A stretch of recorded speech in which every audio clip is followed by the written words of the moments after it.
And we have here a couple more games here left here. We have top of the 7th here. Iowa State now is down up 2 on Texas Tech in the top of the 7th here. We got Houston Christian with a runner on first with 1 out here. And we got 2 strikes until the 11th. And now both pitchers a little unsure of the outside part of the zone. This is where you just have to trust your stuff, and even if you're not getting the calls that you want, trust that your movement is good enough that it's going to result.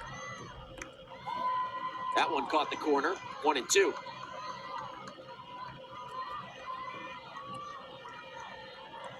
Longest outing of the year for Savannah Rice, trying to push us to the 11th inning. Thames passes through it, and there will be an 11th inning tonight. Savannah Rice continues to roll as we head to the 11th inning. And that is the 11th inning. Now let's go to see if Houston Christian can force the 8th with the tie, with a 2-run home run. Roberts or some strings and hits on the season. 3 home runs. Sheck Snyder tries that off-speed pitch and misses. 2-0. Bailey is on deck, and guess what she's done today? A grand slam home run with a double and a single. These two hitters have been very powerful in the middle of their lineup, where you don't want to have anything over the plate, but you also don't really want to get to Maddie Bailey in that 4-hole. No, you don't. She has driven in 5 of the 6 Huskies runs. So Sheck Snyder's full attention is on Roberts to try to end this game and send McNeese into additional action tomorrow. Here's the pitch. Change up, bounced up the middle, grabbed by the second baseman. She's able to dive to the bag and make the play. Well done by Torres on the third base side. And McNeese ends up going to an elimination game.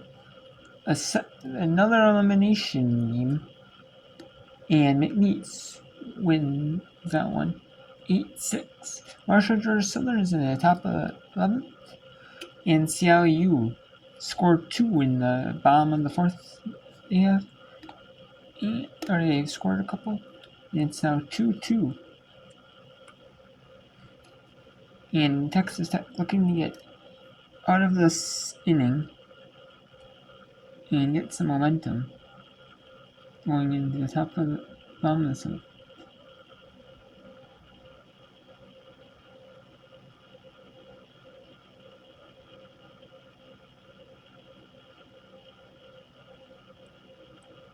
Tournament since 2018. Former league member UT Arlington won that game 2-0 over Georgia State. They scored 2 runs in the top of the 11th inning and then hung on in the bottom half. What a game we have witnessed tonight. Riley Lucas quickly ahead in the count, 2-0. She's had a great night, been on base all 4 times, scored the 2 runs for Marshall. Singled and doubled in the 5th and the 6th inning. She quite literally has been the offense tonight for the Thundering Herd. Now, Lucas doing her part towards the bottom half of the order. Single, double, walk, on base, walk to the 1st inning as well. And so she has really, gotten the bottom piece of this order started because they've been productive down in the 7, 8, 9 part of the lineup. 1-1 pitch, 2-1. Feels like a staring contest is broken out between these two teams. Neither team willing to blink.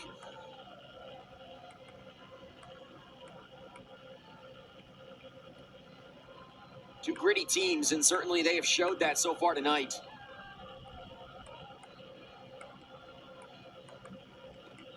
Three and one. I think it's interesting that you use the word gritty. It's the word that I was thinking of as well, because when you talk to both of these head coaches, they call their team gritty. They call them blue-collar type teams, but this is where you prove it. who is going to get the job done when the chips are down. The team's all in at this point. 3-1 offering.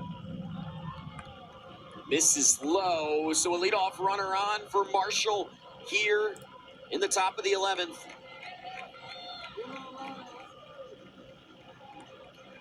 First time they have had the leadoff runner on since the 5th inning. Riley Lucas doing her job. She has been on base every single time tonight. A patient at bat. We talked about not overextending yourself, not trying to do too much. Marshall looking very comfortable as this game goes on, and Lucas very content to take that leadoff walk. And they show bunt. Lucas got a good jump to throw to first in time, but you advance the base runner. And now Marshall with a runner in scoring position. Great sack bunt there from Glanz. She got the high hop on the ball. She was able to get on top of a ball that was moving up in the zone. Look at how this kicks. That gives Lucas the extra time to get down to second base. That's a really solid bunt because the longer that time the ball is in the air, the less time usually that somebody has to field it. Acacia Park, she's put together a good night. First pitch called a ball. Lauren, you feel like it's safe to say in this moment, 1 out, runner in scoring position, you've got to find a way to get that runner in from second. Oh, you absolutely have to. If you're Parks, this ball needs to be on the right side of the field. Unless you're driving it into the gap. If it's on the ground in the infield, you need to pull it to the right side, move Lucas over to third base. The interesting part is if this ball is into the outfield, is it going to be deep enough? Is Zirkle going to send Lucas? She's a very aggressive coach over at third base, but where's the cutoff line to not running yourself into an out at the plate? I think that cutoff line probably passed in the 7th inning. I meant cutoff line in terms of the depth of where it goes into the outfield, because actually right now you take a look at where the outfield is. They're about medium depth, shaded a little bit to left, but the left fielder out there, Maxwell, playing a little bit deeper. Marshall 2 for 8 with runners in scoring position on the night. Put in play, and that one over the head of the right fielder. Major, it'll roll to the wall. Lucas will score. Rounding second and heading to third is Parks. And now she will head home as the ball goes into the dugout, and Marshall leads by 2 in the 11th. And that's pretty much the game going to be. Marshall is going to win this one. Not over yet till it's over, but that is it because Marshall won. Marshall, it was over the head of the right fielder. The right fielder tried to make a diving attempt at it. And it was a good dive at it, but it was just a miss. And there was nothing, nothing that you had to go for it, but it was either going to be like a really good play, or something like that. Was going to happen. It was going to be one of the two. And that's what happened. And then instead of a triple, went out and do the dugout. And they advanced. And the runner was obviously going to advance. And the runner did advance. The runner easily was advanced. And that is going to be the game here. 4-2 here. Marshall is pretty much not necessarily gonna win this, but a really good shot to win. Did 1 for 4 tonight, ahead in the count. And let's see. And now it's Iowa State and Texas Tech, making this one close. 9-8 in 7 through the 7th here. We got Southern Utah and CIU in the 8-4 matchup.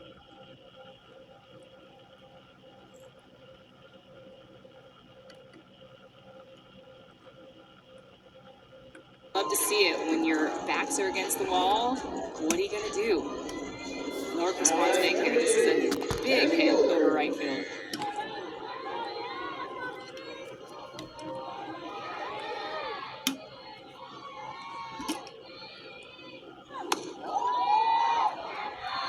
Ralston comes back with a vengeance, and Elder takes inside ball 1. Well, if you're just joining us, we had a one-run affair that came down to the wire in Game 1. Kansas came out victorious against Houston, and here we are again. College softball at its finest, the Big 12 softball championships from Oklahoma City. You having fun? Having fun. I mean, I'm like, this is just game 2. I'm like, we haven't even gotten into day 2 yet. Oh, what a blast. We're so happy you're with us. Put on the seatbelt.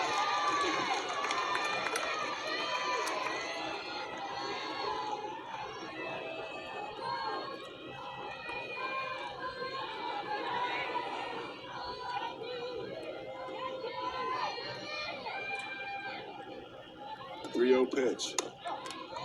Right down Main Street.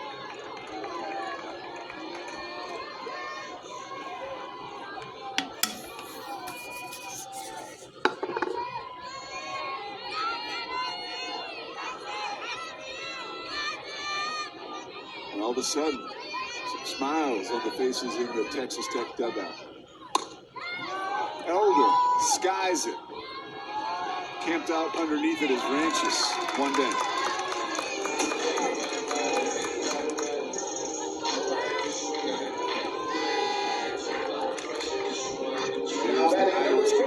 They have been feisty all evening long. They have been, and just such great energy. I mean, every time we flash in their dugout, they are up on the fence, dancing, singing, having a good time.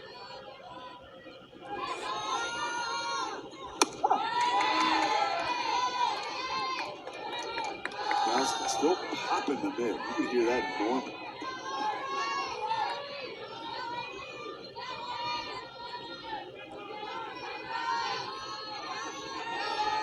Barnhart, 1 for 3.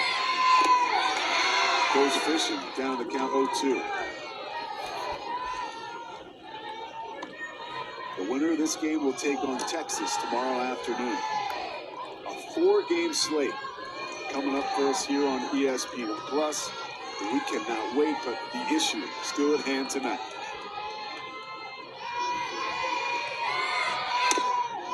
Barnhart beats it foul.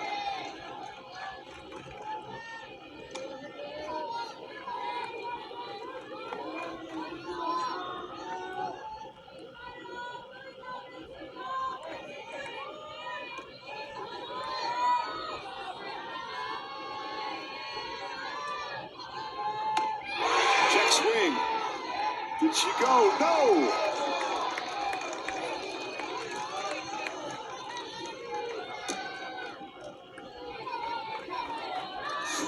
It was a slow response from the umpire. And it looked like she didn't want to ring her up on that, but she didn't go. And there's Jamie Pinkerton having a quick chat with Dustin Douglas, the home plate umpire.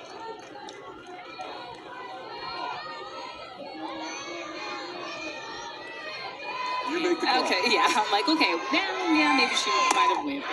Oh, look at this. Barnhart takes advantage of the opportunity. Touch them all, Aubrey. We are tied.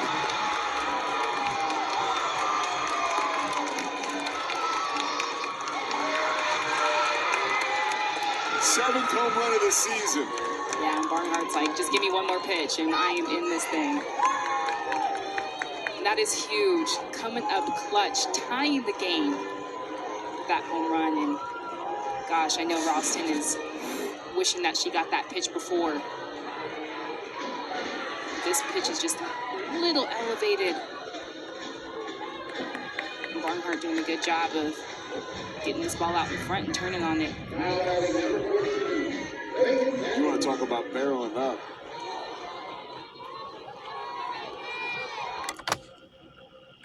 And that is a tie game here.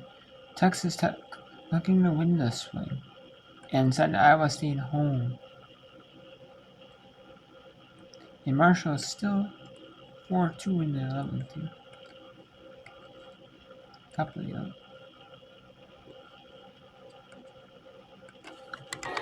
One down, Reagan Jennings is the batter. The freshman, 1 for 2 on the night.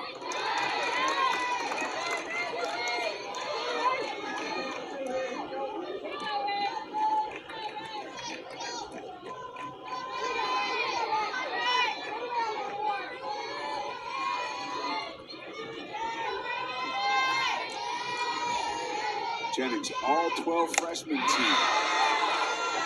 Big cut, big miss. So Ralston working on settling down and extending this game to extra innings.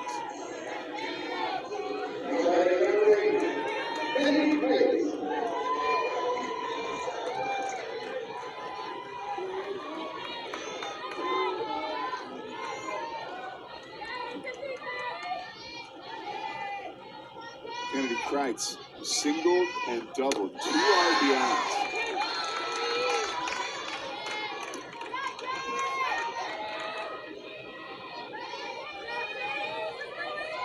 Texas Tech 1 swing away from a date tomorrow afternoon with Texas.